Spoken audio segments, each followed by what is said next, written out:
Salut à tous, aujourd'hui on a le Nexus 6 en main et le Nexus 5. Alors il y a une évidence entre les deux, c'est qu'ils sont tous les deux sous Lollipop, mais on va voir lequel est vraiment le meilleur entre les deux. Est-ce que le Nexus 6 a vraiment dépassé le Nexus 5? C'est parti. Alors on va commencer comme d'habitude par le design. Le Nexus 5 lui présentait un design quand même assez soft, plutôt efficace, avec un dos en plastique mat, un look assez rectangulaire, des angles un petit peu arrondis et des bords d'écran très fins. Le Nexus 6, lui, si on le met à côté du Nexus 5, on a du mal à voir que tous les deux viennent de la même famille. En effet, à part l'inscription Nexus au dos, il n'y a quand même pas grand-chose en commun. Le Nexus 6, lui, va se baser plutôt sur le design du Moto X 2014, qui a donc été construit par Motorola. Il a un cadre en aluminium qui lui donne un aspect un peu plus premium, et il a surtout un design très courbé. En termes d'ergonomie, c'est vrai qu'un smartphone du gabarit du Nexus 5 sera toujours plus facile à prendre en main, mais le Nexus 6, avec ses 5,96 pouces, qui est donc dans la catégorie phablette, sera quand même très agréable, notamment donc à ses courbes. À l'image d'ailleurs du Moto X 2014, et vous verrez, vous vous habituerez finalement rapidement à sa taille. Alors apparemment le Nexus 6 serait résistant à l'eau, il n'y a encore aucune certification qui a été avancée et je vous conseille pas forcément de l'essayer, mais en tout cas c'est quelque chose qui est bon à savoir. Au global on peut dire quand même que le Nexus 6 est quand même plutôt gagnant sur les designs, notamment grâce au cadre en aluminium qui va mieux le protéger des chutes a priori, qui était d'ailleurs un point faible sur le Nexus 5. Par contre c'est vrai que la taille est quand même quelque chose d'important à prendre en compte, ça sera en fonction de vos goûts et aussi de la taille de vos mains tout bêtement. Si on passe maintenant à l'écran, on va voir que c'est quand même l'un des points forts du Nexus 6.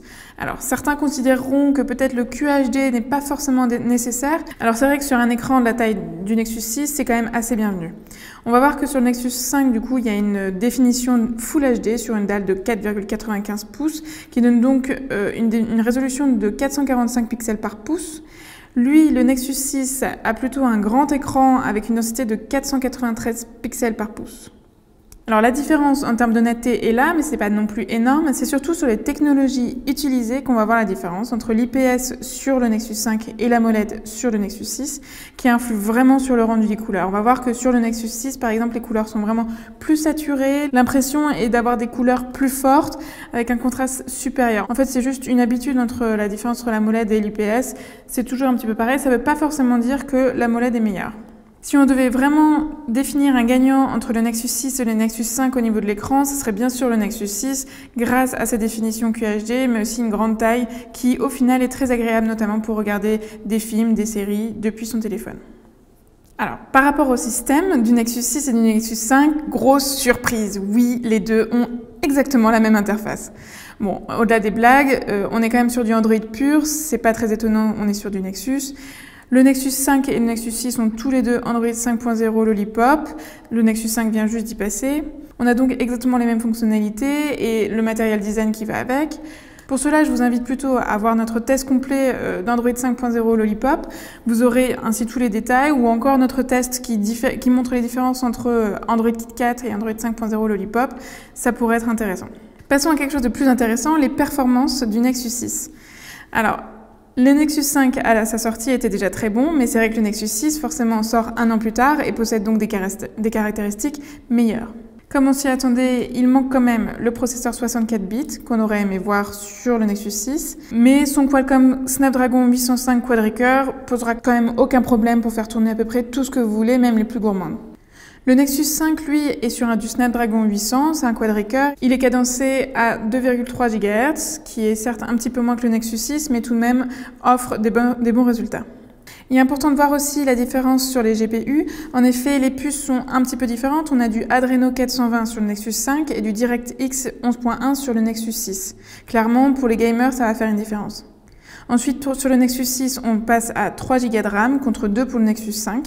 Alors actuellement, le Nexus 5 est encore très performant, mais c'est vrai qu'en 2015, on verra vraiment la différence entre ces deux fleurons. Les jeux les plus gourmands arriveront certainement à montrer les limites du Nexus 5, tandis que le Nexus 6, lui, devrait les faire tourner sans aucun souci. Maintenant, si on passe à l'appareil photo. Alors c'est vrai que les Nexus, eux, ne sont pas forcément connus pour être les champions de la photographie. Le Nexus 5, lui, a vu des performances améliorées un petit peu grâce à des mises à jour et notamment avec Lollipop, mais quand même, ça ne fait vraiment pas le poids par rapport à un Sony, par exemple, ou à un Samsung. Le Nexus 6, lui, a un appareil photo de 13 mégapixels face à 8 mégapixels sur le Nexus 5. Et on va voir qu'au final, les résultats sont quand même meilleurs, notamment grâce au flashlight circulaire qui rendra des meilleures photos en conditions un petit peu difficiles. Vous n'aurez pas deux grandes surprises, mais c'est vrai que les couleurs sont quand même meilleures sur le Nexus 6 que sur le Nexus 5, ainsi que les détails. On notera aussi que le Nexus 6, lui, passe à la capture vidéo 4K, il était temps pour les Nexus. Au niveau de l'autonomie, on a remarqué que le Nexus 5 avait pu gagner un petit peu en autonomie grâce à Android 5.0 Lollipop. Il lui a offert que quelques heures d'autonomie supplémentaires, mais c'était vraiment indispensable, parce qu'avant cela, le Nexus 5 ne pouvait pas tenir plus d'une journée. Heureusement, Android 5.0 Lollipop a aussi apporté un mode d'économie plus efficace, qu'on retrouve d'ailleurs donc sur le Nexus 6 évidemment. Le Nexus 6, lui, va passer à 3220 mAh en termes de batterie. C'est vrai que ça paraît plus grand sur le papier par rapport au Nexus 5, mais il ne faut pas oublier l'écran gigantesque qu'on a, le CPU du nouveau Nexus, tout est très gourmand. Et au final, le Nexus 6 va avoir à peu près la même autonomie que le Nexus 5, un petit peu plus longue, mais pas grand-chose de plus. Par contre, le Nexus 6 va gagner des points sur le chargement turbo. En fait, ça vous permet de charger votre smartphone beaucoup plus rapidement. C'est une manière de régler le problème d'autonomie et le résultat est franchement très satisfaisant. Une catégorie dont on ne parle pas forcément dans nos tests vidéo, mais plus sur nos tests sur androidpit.fr, mais qui là a vraiment toute son importance, c'est le prix. En effet, le Nexus 5, lui, est toujours disponible, au même prix sur le Google Play Store, à 349 € pour la version 16 Go et 399 € pour la version 32 Go. Et par rapport au Nexus 6, on passe quasiment au double, c'est-à-dire 649 € pour la version 32 Go et 699 € pour la version 64 Go. Donc on a 300 € de différence, c'est quand même assez énorme et je ne suis pas sûre que la différence se vale vraiment.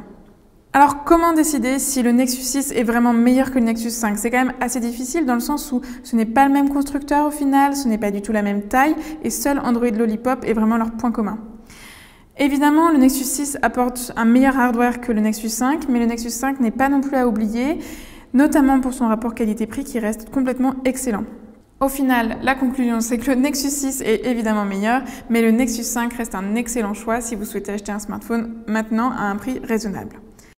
Merci de nous avoir suivis pour ce comparatif entre le Nexus 6 et le Nexus 5.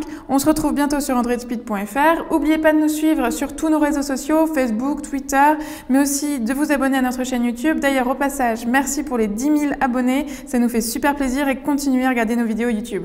Ciao!